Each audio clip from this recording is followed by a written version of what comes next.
morning, Reptilians. Welcome and welcome back to the channel. I'm Elle, and this is Elle's Reptiles. This week, we're doing a video that I am super excited about.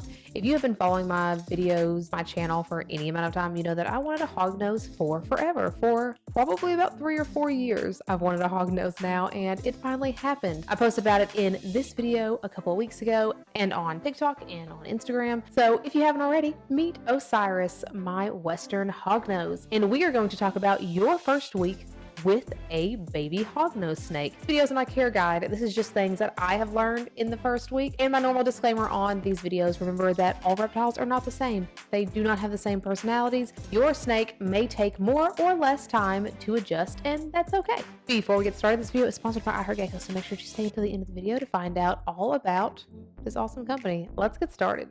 So first thing we're going to talk about in getting your new baby hognose is the setup. Your setup should already be set up. You should already have everything ready to go because you want to make sure that the temperatures are correct, that you have enough digging area or enough enrichment in that tank. If you're using certain kinds of soils, you want to give it time to dry out some so you're not giving a hognose sopping wet soil. You want to make sure that everything is already set up by the time you bring your new baby snake home. And when I say your new baby snake, baby hognoses are tiny. They are tiny, tiny. I have seen multiple hognoses at reptile shows, but I was not prepared just how tiny my 1-month-old hognose would be when I got him. He is so tiny. So keep that in mind when you are setting up that tank for your new hognose. Make sure it is a small tank. Make sure you are providing them with an area to burrow. Hognoses are a fossorial animal. That means that they spend a lot of their time underground. They like to dig. That's why their noses are shaped the way that they are, so that way they can root into the ground. Many people will keep their hognoses on aspen. I have just kind of moved away from aspen in general. So I used about 80% topsoil, about 20% play sand, as per suggested by reptiles.com, and that has been fantastic. A lot of people will use repti soil. Whatever substrate you use, make sure you are using a substrate. Also, keep in mind that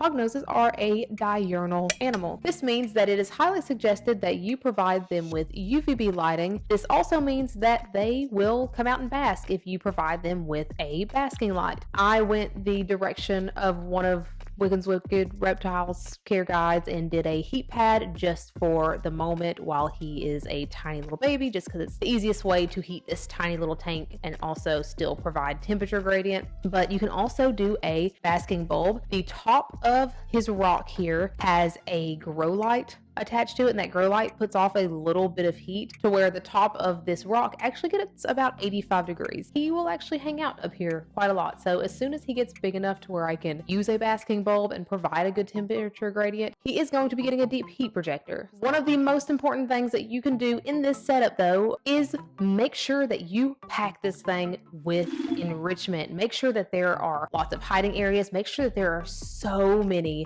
fake plants, because the more crammed you can get plants into this tank, the more likely your animal is to come out and explore, is to be less stressed out, and is to actually eat when it comes time to eat. If your animal feels like at a moment's notice they can dart 2 centimeters over to the side into a hiding spot, they're going to feel safer coming out, and that's going to make you a lot happier too, because you're going to see them more, and a lot less stressed out because they're probably going to eat. So speaking of eating, let's talk about feeding. The first thing is you want to not feed them immediately. It was suggested by Osiris's breeder that I wait about 5 days before feeding him, and I see that that's kind of the general consensus across the internet, is to wait about 5 days before feeding them. By waiting 5 days, you're doing a couple of things. Number one, you are letting that animal settle into its new environment. You're letting them de-stress a little bit. Number two, you are ensuring that that animal is hungry when you go to feed them. It's going to encourage them to actually want to eat, as opposed to if they might be a little bit hungry and now they're stressed out, they're just not going to eat. Also, make sure you're feeding appropriately sized rodents. So the breeder made a comment about him feeding day-old pinky mice, and even that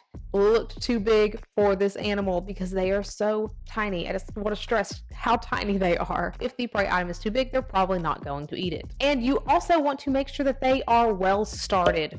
and eating regularly. The main thing here is you want to make sure that that's a healthy animal, but also hognoses as tiny little babies a lot of times only want to eat frogs. And so if you're getting an animal that isn't already being fed mice on a regular basis, there's a potential that that animal wants frogs or lizards, and you're going to have to put in a little bit of extra work to get them to eat. This is usually done by buying frog scenting liquids or lizard scenting liquids and putting it on the baby mouse. And if you've kept things like ball pythons, corn snakes, king snakes, things like that before, you are probably used to your animal striking and attacking the prey that you give to them. But with hognoses, they won't always do this. Some hognoses just really like for you to put the rodent down and leave it there. That is also something to keep in mind for that first time that you go to feed them. Just in the feeding section as well, make sure that you always have fresh, clean water for your snake, as with any reptile. And the last thing that we're going to talk about is handling your hognose. So I say this in every single new reptile video that I do. For the first 7 days,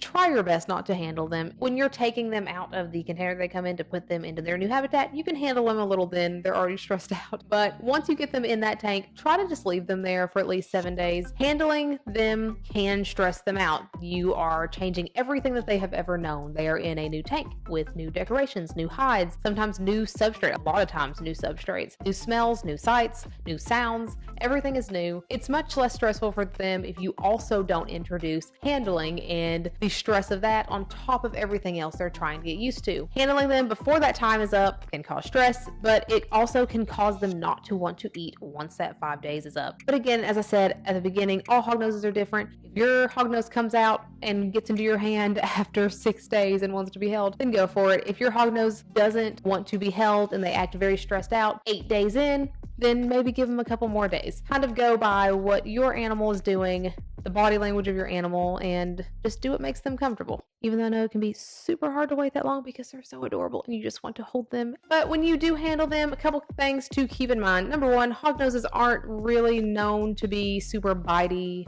creatures. However, they are tiny little babies and you are a big scary creature that they don't know what is happening with, that just kind of swoops down and grabs them. To them, you feel like a predator. Kind of work up to handling them. They're probably not going to want to be out of the tank for 2 straight hours the first couple times you handle them. They are probably going to be hissy. They may cobra flare at you. They may even play dead if they are super stressed out and emit their play dead smells. Just know that normally they will do all of those things before they bite. Normally, if they do bite, keep in mind they are rear-fanged venomous. This isn't venom that is going to be significant unless you just happen to be super allergic to their venom. However, it can cause swelling and just generally pain and discomfort in that area. Maybe even put a glove on the first couple times that you handle them until you kind of learn what your snake is about. But that is it. That is all that I have for this week's video. Let me know any tips that you may have the first week that you had your hognose and leave them down in the comments below because they always help people out. As I said at the beginning of this video is sponsored by iHeartGeckos. iHeartGeckos is a super cool company that makes conversion kits for tanks that allow you to turn any old aquarium that you may have into a front opening aquarium for arboreal, and they even have terrestrial kits as well. And the sizes of these kits range all over the place. So if you have a crested gecko, you're covered. If you want to make a front opening terrestrial tank for a little tarantula, you can do that too. It takes maybe 5 minutes. Put the silicone around, push it in place, you're good to go. Make sure if you do order one of these super cool kits, you leave Elle's Reptiles in the How Did You Hear About Us box. That way they know that you guys are coming from here. Thank you so much to iHeartGeckos for sponsoring this video. If you haven't already, please feel free to follow me on my other socials and like, subscribe, and hit that bell for notifications every single time I put out a new video, which is every Sunday and some Wednesdays. We got some cool stuff coming, guys. New tanks, so many tank builds, reptile room tours, snake discovery build off, Brian Barczyk's Animal Con. We have so many awesome videos coming, so make sure you are subscribed so you know when those things happen. This week's Instagram shout out is here, and this week's subscriber shout out is here. Thank you so much for liking and commenting and following and sharing and subscribing and all that jazz. You are the bee's knees. Thank you so much for watching, and I hope you have a fantastic day. Bye. Is everything good? There's a whiteboard over there. It needs to be hung up over there. Test, test. Okay. Just tilt it this way. Good, good, good, good. Okay. Good morning, reptiles. This week where's my,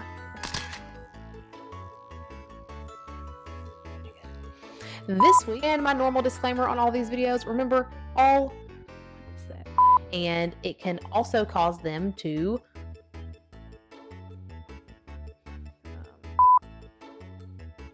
but that is it. Super cool kits. You leave those reptiles.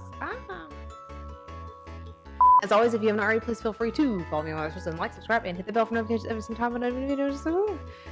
Big day. Bye. Weird. Really big hands. Especially when I do this. Gone.